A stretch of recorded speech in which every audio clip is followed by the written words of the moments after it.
पिंपरी चिंचवड शहर के एक IT engineer say share बाजार में निवेश के नाम पर साइबर ठगों ने 1.11 करोड़ रुपए ठग लिए। आईटी इंजीनियर द्वारा पिंपरी चिंचवड शहर पुलिस के साइबर थाने में अपराध दर्ज कराए जाने के बाद साइबर पुलिस ने महज 24 घंटे में आईटी इंजीनियर से ठगी करने के आरोप में नागपुर और पुणे शहर से 5 आरोपियों को गिरफ्तार किया है। ऐसी जानकारी पुलिस उपायुक्त शिवाजी पवार ने दी है। साइबर पुलिस द्वारा गिरफ्तार किए गए आरोपियों के नाम शरद दिलीप सराफ 48 वर्ष, सूरज तात्याराम सैकर 28 वर्ष, संकेत संदीप नहावेले 24 वर्ष, नागेश नरसिंह राव गंगे 28 वर्ष और योगी राज किशन जाधव 29 वर्ष है। ये आरोपी लोगों से शेयर बाजार में निवेश के नाम पर अलग अलग बैंक खातों में पैसे जमा करवाते थे और पैसे मिलने पर क्रिप्टो करेंसी USDT ले लेते थे।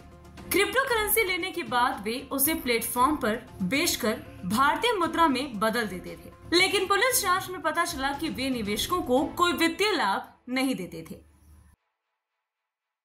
सायबर पोलीस स्टेशनला जे फिर्यादी आहेत ते व्यवसायाने अभियंते आहेत, तर त्यांनी शेअर मार्केटच्या अनुषंगाने शेअरमध्ये इन्व्हेस्टमेंट करण्याच्या अनुषंगाने एक अली एक्सप्रेस नावाचा प्लॅटफॉर्म आहे, ट्रेडिंग ॲप म्हणूया आपण त्याला।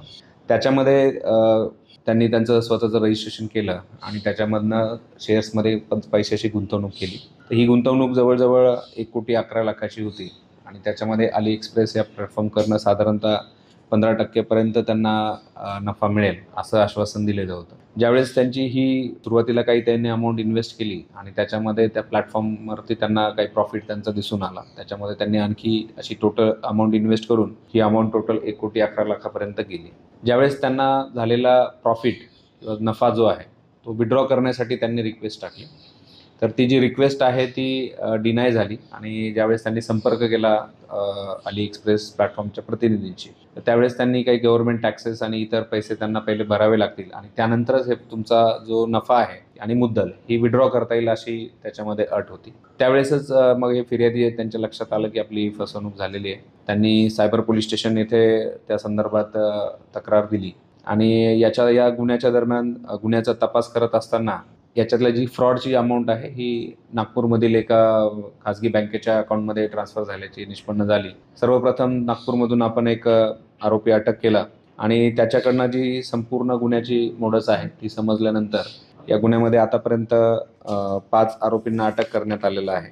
जी गुन्ह्याची पद्धत आहे त्याच्यामध्ये हे संपूर्ण फ्रॉड अमाऊंट जी आहे ती वेगवेगळ्या म्यूल अकाउंट्सवरती ट्रान्सफर होत होती आणि त्याच्यामार्फतनं USDT खरेदी करून हे बाहेरचे जे इतर राष्ट्रातले आरोपी त्यांच्याकडे ट्रान्सफर होत होते। तर असं करून या गुन्ह्यात एकूण आतापर्यंत 5 आरोपींना अटक करण्यात आलेली आहे आणि या संदर्भातला पुढील तपास चालू आहे। Bureau report, V-SARIS news, Pune, Maharashtra.